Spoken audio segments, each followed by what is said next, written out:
They got Austin. They always kill the black guy first. There's like 20, 30 of them inbound right now. And we got him right where we want him. Here they come.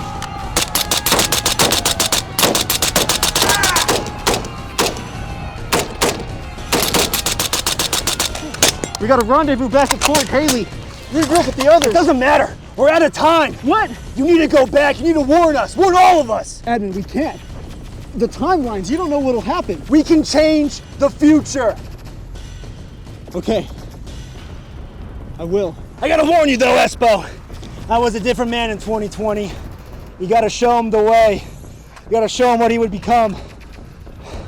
I was a big chimp back there. Listen, there's a key. The key's the FAL. That'll unlock my memory. All right, this is your shot. Get out of here, covering fire!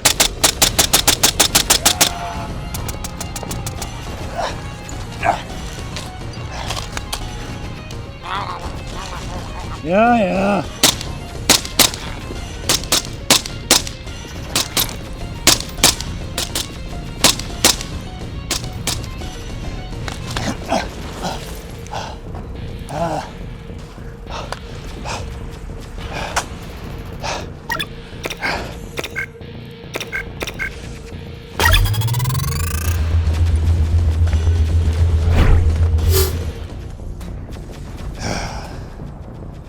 Not bad, kid.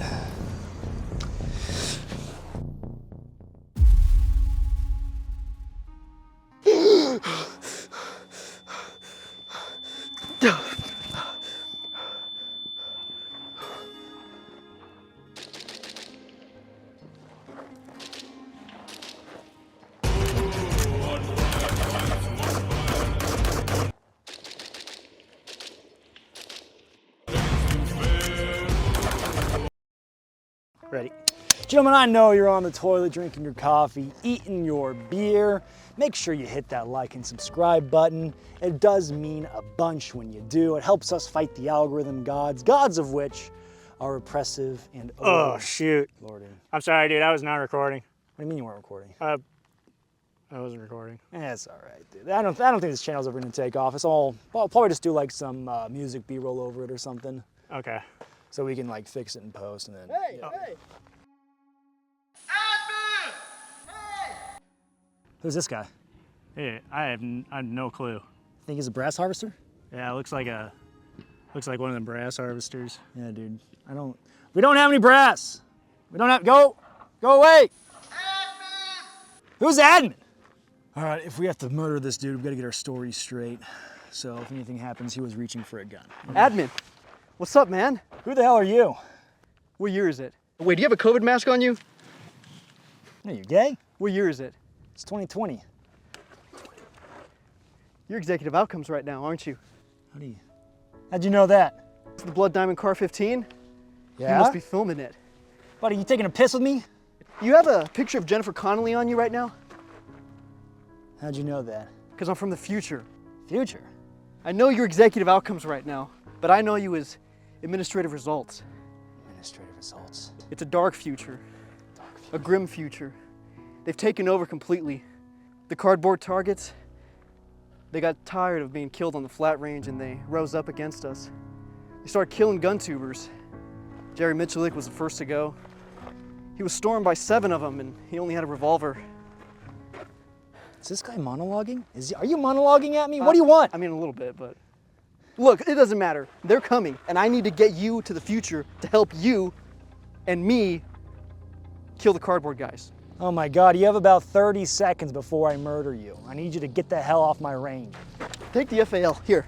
Grab the, this is your FAL. Take it. All right, taking a piss with me. Oh! I know you're drinking your food, eating your beer. Feel free.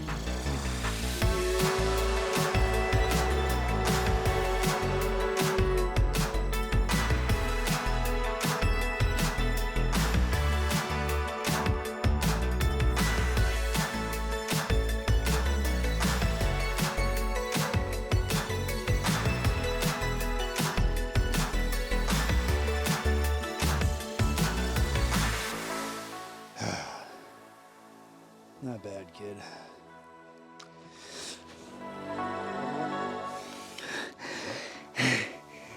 He's right. He's right about all of it.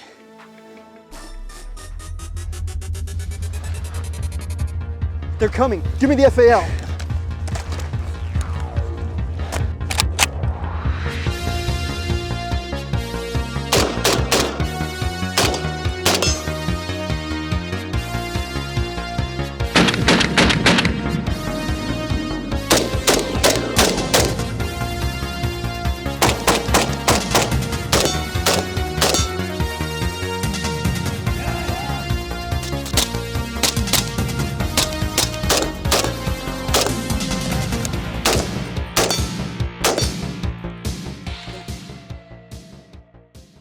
Gentlemen, I know you're sitting on the coffee, drinking your toilet right That's now. wrong. That's not how you say it. Sitting on the toilet, Sitting on the toilet, drinking your coffee. drinking your coffee. I'm joined today by none other than the man himself, Mr. Administrative Results. Good to be here. Hey, he's my first person of color, because everybody knows Yep. that Italians aren't white. Wait, these aren't whites. They're Italians. Son of a... Little break from editing to mention this video's sponsor, Hammy 3D Prints. For all your mounts, kill flash, light covers, and stand needs, as well as the Car 15 cheek riser, go to Hammy 3D Prints, check out the stuff that he's making. He makes a lot of good stuff, and he's my friend, so I guess I'm shilling a little bit. But go check him out. He's a good guy, and he makes good stuff. So, first guest on the channel, first collab I've done, and I thought that the Rhodesian, semi-Rhodesian FAL, not a real FAL from Rhodesia, but No, sadly. I thought the FAL would be a cool little callback, and this is actually the first 308 rifle I've ever shot, and what better rifle to shoot as your first 308 than the FAL? It's gonna get you on some Reddit forums. What are you gonna do about that? So yeah, this is actually not my gun. Some of you may recognize it from his channel. You've had this a few times on there before, right? Kind of just want to talk about this build and how I felt shooting it and whatnot, so we'll do it, what do you call it, big chimp style? We can do a big chimp style. Okay, we'll do a little big chimp. If you so prefer, my lord. Where do you want to start? If you start from the tip, you know they're going to call you Grantham. So. Right. Well, we can do that regardless. Okay, let's do it. It's good for a comment bait. That's true. So we have the Halbeck device on the end right here. Then we move down. We have a Weaver mount that I threw on. And then we're kind of going to speed run through and we'll come back to it. Then, of course, we have a grenade launcher sight. Moving back, we have the rear carry handle that's been cut off. Kind of came from the this myth or rumor or lore or an instance where a guy lost one of his eyes from the deflection off of the carry handle of that 308 brass, hit his eye, and he lost it. So that one thing they talked about is they cut off the carry handle, and it was a common thing where they wouldn't use the carry handle whatsoever because they would carry out a combat ready stance if you're in the Rhodesian military. Now, something that's not canon correct, I would say, would be the DSA Picatinny rail on top. And then past that, everything is pretty much stock. Pretty kosher. Now the Halbeck device I think is really interesting from a historical context because they created that to help mitigate recoil. In semi-automatic, the recoil is not that bad. It does give you a weirder recoil impulse. I have it to where the recoil shoots it to the right a little bit, keeping it more so in line, I'd say, with a right-handed shooter with your center of mass. Is it practical? It's one of the things of all time. I like it for the historical context. Then of course the Weaver mount was for mounting a light to it because I thought, well, maybe we're getting into where FAL still exists and it's still a more modernist, we need some lights and we need some optics. So that was kind of the thought process behind it. And then the grenade launcher sight, because in the Rhodesian military, they utilized rifle grenades a lot. If you push, it's probably gonna be hot. If you push this button, you'd have to switch it around. You have gloves on. We ain't gonna do it. Okay, but it does cut off the gas so you can fire a rifle grenade. Of course, you would have different rounds for that loaded into the chamber, and then you would switch that around and go to your rifle. What do you got going on up here? Is this Rhodesian accurate? No, I definitely would not say so. It just doesn't match up the timeline because I think this came out in 1983 maybe. Yeah. I'm very rusty on this. It's been a while since I've done my homework for this. Aimpoint Electronic Mark III, Rhodesia ended pretty much in 1980. So you would have this not being canon with their rifles. I think they used the, what is it, the Armanson sight? Yeah, like the Armanson OEG. That's what it is, yeah, they was used probably, that. like the only red dot-esque optic available Yeah, at the time. I believe they would do other long-range magnified optics on there, but I am hazy on how they would mount it up. My rear sight is missing a spring in there, so it moves around all free and willy-nilly. I'm thinking about maybe returning it truer to form, getting rid of the Picatinny rail, going with the classic dust cover on top, and then fixing that rear sight and having a more classic, historically accurate FAL. But to me, it was kind of fun, like a little updated, more modern-esque build, I would say. I mean, it fits the aesthetic without, I don't know, it doesn't have to be lore accurate, I guess. I mean, some people probably get mad about it and say, you're a fake LARPer and right. whatnot, but yeah, to me it's like, well, there's it's my channel, I can do whatever I want. it fits the vibe for sure, and then it kind of modernizes it a little bit with like the Picatinny rail like that. Running an optic, everybody knows the future is now old man, so the optic game is, you gotta have a strong optic game these days. It's so funny enough, this thing actually came with a magnifier that you can screw into the rear. There's threads, but the rear peep sight interferes with it. Okay. So I just don't run it. But in theory, I think if I move it around, I can maybe fit it on there. But Now everyone's gonna go buy an Aimpoint Electronic Mark III if they haven't already. yeah, it's definitely, I would say, don't waste your money. And then of course, you know, full-size stock. Grip, kind of a weird angle, but it doesn't really bother me. Just kind of shooting the gun, and it's not, It's a very steep angle. it is very steep, but I don't know, I didn't really notice it. Would you say steep or would you say obtuse? That's too expansive of vocabulary for me, I think. I mean, we're talking about geometry and angles, right? I failed there's a geometry, actually. I crushed geometry, actually. No, I passed geometry. I failed Algebra 2, actually. I failed Algebra 2 as well. That was hard, dude. I had to do like Course Emporium. Did you have to do that? What's that? Like you had to recover the class? I had to do summer school for it, so we played Okay. football. I just did it during the year. We're just sidetracking. Anyway, back to the FAL. Sure. Yeah, I mean, we had a couple issues with the gun. The magazines were kind of some double feeds. It just wasn't feeding right. Yeah, I do apologize. Maybe the gun was just way too dirty. Maybe the magazines were loaded for too long. So we're dealing with a DSA gun. So DSA, as opposed to a real McCoy FNFAL, they're just like, it's just hard to quantify where it's not the real Belgian magical touch. DSA, you know, God bless them, it's just not a real FNFAL. Now, it's a parts kit from, I believe, an Imbel parts kit, and it was put together here locally in Arizona by my buddies in SWE. And I appreciate the work they did on it, but of course it doesn't have the magic touch of being an FNFAL. Brandon Herrera actually has an FNFAL, and that was a treat to shoot. Really cool gun. Something to be said about having the real McCoy of a firearm. Yeah, for sure.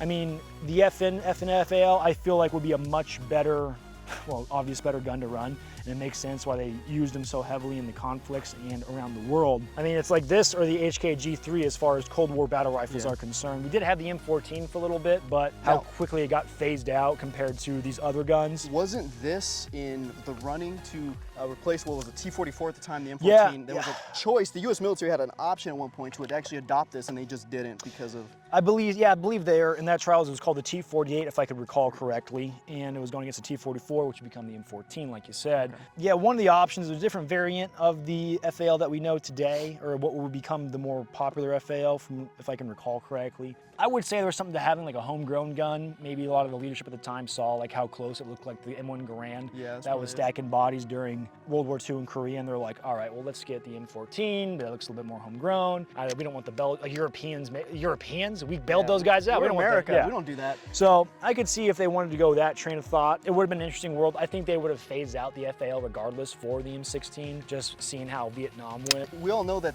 government had kind of they were simping for the M14 because they were purposely doing some stuff to kind of hurt the M16 with like bad ammunition, you know, not issuing proper cleaning kits. If you read a little bit more into it, you can see that the bureaucracy was really rooting for the M14 at the time. So I don't think there was a chance that this was actually going to get adopted. They kind of made up their mind, it seemed like, with the M14. And like you said, it being so similar to the Garand, it was a pretty easy transition over to that. I think the Navy even made some 7.62 Garands in lieu of the M14. So they just really like that platform. So unfortunately, this didn't get adopted, but maybe there's like an alternate timeline where, you know, you got GIs running around Vietnam with something like this. How similar to this would you be? You've shot both of them, the Scar and this gun.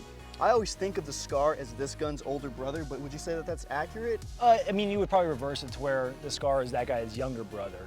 Did I say that wrong? You said that, yeah. I would reverse it based off the timeline. I mean, yeah, you gotta think Scar is probably the more modernized version of what an FAL would be modernized. in a weird way. A little bit similar controls in some instances. The gas system, way different. I mean, how long the gas system is up here, I mean, it pretty much impinges back over here, so. You know, the Scar, I would say, is the much better version of it. Updated, lightweight, way more reliable, at least compared to this thing. So I would definitely rather have a Scar now if I was actually like, hey, the Russians are invading, right? You're SHTF LARP. The cardboard guys are coming through the portal. Right, the Espo cardboard in me. But FAL is still very much, in my mind, very cool, and it has a place in my heart. I've always thought about getting a Scar someday and then painting it like in this kind of paint job to be like Rhodesian War II alternate history. I think that'd be cool, and yet again, it gets you on the forums, but yeah. I mean, you all end up there someday. Eventually, you know, yeah, people just get mad. People find out about you, you're gonna end up on the forum. Remember, kids, history is way too cool to care about getting canceled. I remember learning a little bit about Zimbabwe in school, but I didn't know, I never made that correlation actually until I actually found your channel and you were delving into talking about some of that. Yeah, a lot of times in Western society, we don't really have a good coverage of the history of that whole conflict. This wasn't really a popular thing. Even talking to my parents my parents are old. They were born in like the late 50s, early 60s, and they would have grown up around that time. And they just have no, like, it's not whatsoever was inside my mom's brain of, hey, like Rhodesia was a thing. Like, it wasn't on their radar. And so I think as an American in our society, we live in a society, really do. Learning about this stuff, it's like a whole new rabbit hole to go down into of the history. It's a little bit fascinating, has the controversy. I don't care about controversy like that. I think history is more important. It happened, you can't change the past. So. Right, so it is what it is, but it is a very interesting rabbit hole because the tactics from a military perspective are very interesting. You know, guys getting out of these helicopters and these 4-man sticks, running these FALs, doing these missions or doing the airborne operations. I mean, you got to think the Rhodesian military, they had more airborne operations than World War II combined, like throughout their entire fighting spree. Like they had massive amounts of airborne drops, and they're all jumping, hitting the ground with FALs. And of course, there's many different weapons used. There's different battle rifle platforms like the SETME or the HKG-3, but of course the FAL is very synonymous with that conflict, and it does have like that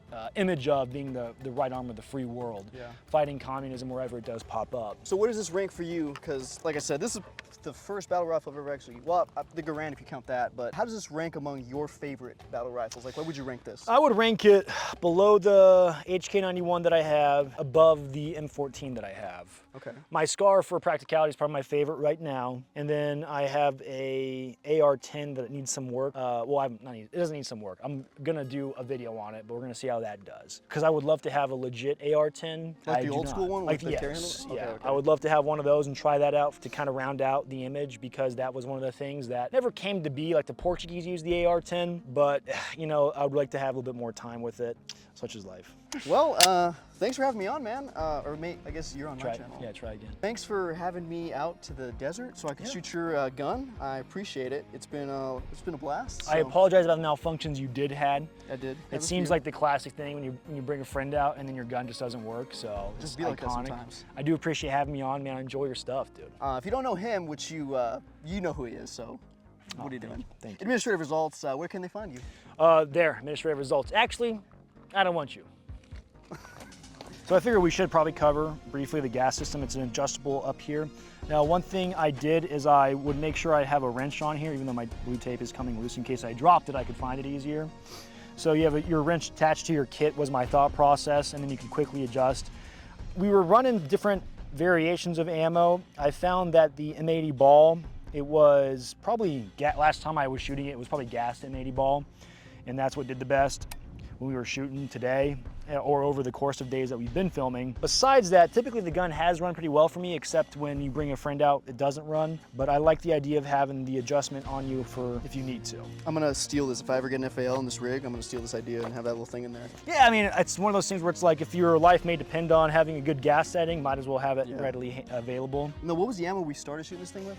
We started with AAC, I believe it was 150 grain. Okay. And then the M80 balls was running a little bit better. The M80 ball was running a little bit better, which makes sense. I mean, that was what was made for, right? Right, yeah, what the gun was going to be using, so it does check out. Now, I do like the gear you're showing off because it's my gear, but the idea is like you're carrying your spare ammo up here, and then you have your other additional ammo, and you have your support line kit. You're not having everything, like we don't have a canteen for you. It's not a total, this is just for the flat range, of course? It's just for the flat range, but I mean, it's pretty cool. I mean, with battle rifles, you can't carry as much ammo as you would with, of course, intermediate cartridges, so that's why one of the reasons they've gone the way of the Dodo, as well as the accuracy on the FAL. It's not like how today where they were chasing the NGWS program. abbreviation, or is it NGSW? NGSW. So Yeah. I messed it up in another video. I'll and they ask got mad it at if me. I need to. Yeah, I appreciate that. Where it's like those rifles are chasing extreme accuracy for infantry troops, and it's kind of like times a flat circle. They're coming back to the battle rifle, but they're probably never gonna use. You know what I mean? Like it's like, all right, it's not gonna happen. Like troops want to carry more ammo, especially with engagement distances. But I mean, to me, it's really interesting. Like if you look at the tactics of the Rhodesian Bush War, how like they had Rhodesian cover shooting, where they would shoot at where they thought the enemy would be. Where it's like you don't always see your enemy, but you have to keep heads down. Yeah. So it's like you're employing this, and there's Mag 58s, and then of course there's other LMGs like the RPD, which is a pretty sick LMG. But I've never shot it. I nodded in like agreement. I've never shot the RPD. It's just in Modern Warfare 2, so. RPD, very cool. I mean, if we're just yapping, of course, Espo can always cut this down. Lightweight, 30 cal machine gun, you know what I mean? So it's pretty That's sick. what they were using in Rhodesia? Yeah, so a lot of guys would actually get those as like a battlefield pickup and then run them. So they could carry a bunch of ammo. You have a 30 cal round. You could have more ammo if you pick it up off the enemy that you smoked. So pretty practical. Were they chopping those RPDs? Like, I think Mac v Saw guys. Yeah, the Mac v Saw guys for sure. I think they did do some chopping. I'm a little bit there's for sure a famous picture of a guy that had a chopped RPD in Rhodesia. So for sure they did it. I don't know if they were suppressing those ones though. But. And those are 7.62 by 39. Yeah, very cool LMGs, man. Thanks for watching the channel. Without further ado, I hope you guys have a good rest of your day. And that sunset's beautiful. Bum, bum, bum, bum, bum, bum, bum, bum, bum, bum, bum.